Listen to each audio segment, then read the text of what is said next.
Bismillahirrahmanirrahim. Assalamualaikum warahmatullahi wabarakatuh.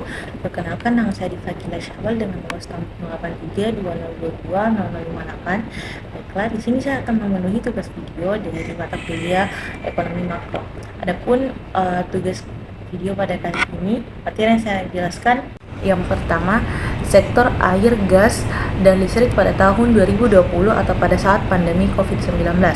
Krisis keterlambatan ekonomi selama COVID-19 menyebabkan banyak sektor terpuruk. Salah satunya yaitu adalah sektor ESDM atau energi dan sumber daya mineral. Selama COVID-19, Kementerian Energi dan Sumber Daya Mineral mencatat adanya peningkatan konsumsi listrik rumah tangga dan gas yang lebih dari 30%. Wabah COVID-19 membuat pola aktivitas masyarakat berubah, hampir seluruh kegiatan yang dilakukan di rumah akibatnya penggunaan energi listrik dan gas semakin bertambah.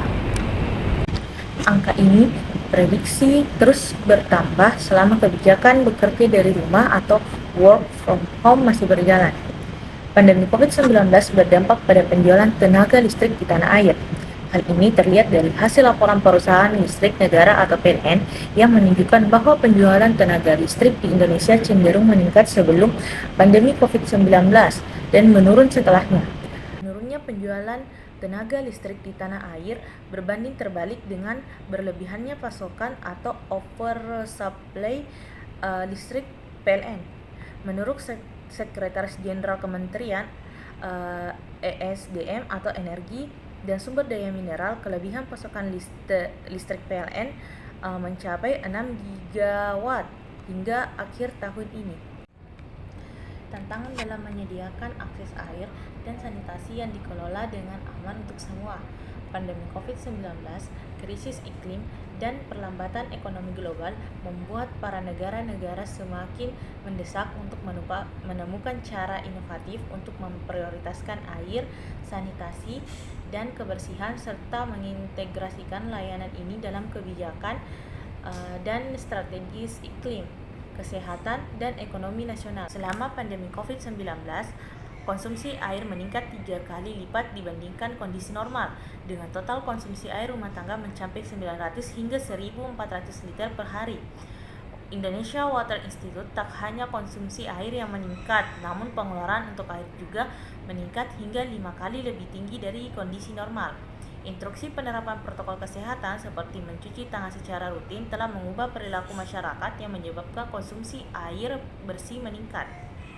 Contoh salah satu perusahaan yang bergerak di bidang gas yaitu PT Perusahaan Gas Negara Tbk atau PGN, yang kinerjanya memastikan bahwa pasokan gas bumi di sektor kelistrikan akan tetap aman selama pandemi COVID-19.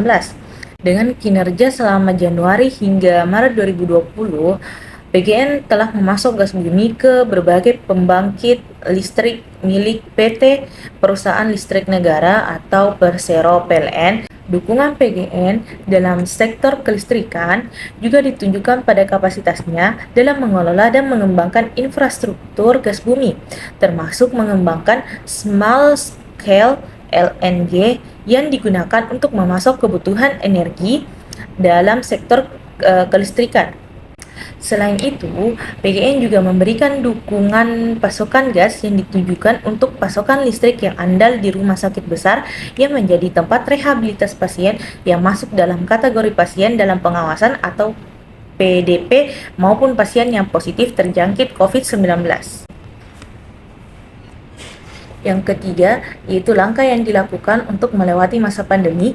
Menteri Energi dan Sumber Daya Mineral Arifin Tasrif dengan menyelesaikan berbagai kebijakan strategis, diantaranya yaitu menerbitkan perubahan Undang-Undang Pertambangan Mineral dan Batubara, konversi pembangkit listrik diesel ke gas, dan yang paling signifikan yaitu implementasi penyesuaian harga gas bumi untuk industri tertentu agar dapat meningkatkan daya saing dan meningkatkan perekonomian nasional. Penurunan harga gas tersebut juga diterapkan untuk sektor kelistrikan.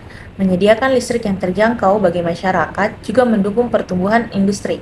Menteri Energi dan Sumber Daya Mineral menugaskan PLN untuk melaksanakan kegiatan gasifikasi pembangkit tenaga listrik dan pembelian LNG dari Pertamina dalam rangka konversi penggunaan diesel dengan liquefied natural gas atau LNG. Adapun sesuai kewenangannya, pemerintah pusat akan memberikan bantuan program dalam rangka optimasi, fungsional, rehabilitas, atau pembangunan baru untuk meningkatkan kecakupan pelayanan air minum dengan syarat readiness kriteria. Pemerintah pusat juga akan memberikan dukungan kebijakan untuk meningkatkan kemampuan sumber daya manusia untuk BUMD air minum. Selanjutnya, dilakukan perluasan kerjasama dan mobilitas pembiayaan alternatif untuk meningkatkan sektor air bersih, sanitasi, dan kesehatan. Hal terakhir yang dilakukan pemerintah adalah membangun infrastruktur air bersih, sanitasi, dan kesehatan yang memiliki daya tahan terhadap perubahan iklim. Baiklah, itu tadi pemaparan materi yang dapat saya sampaikan. Adapun kekurangannya mohon dimaafkan. Wabillahi taufiq wal hidayah. Wassalamualaikum warahmatullahi wabarakatuh.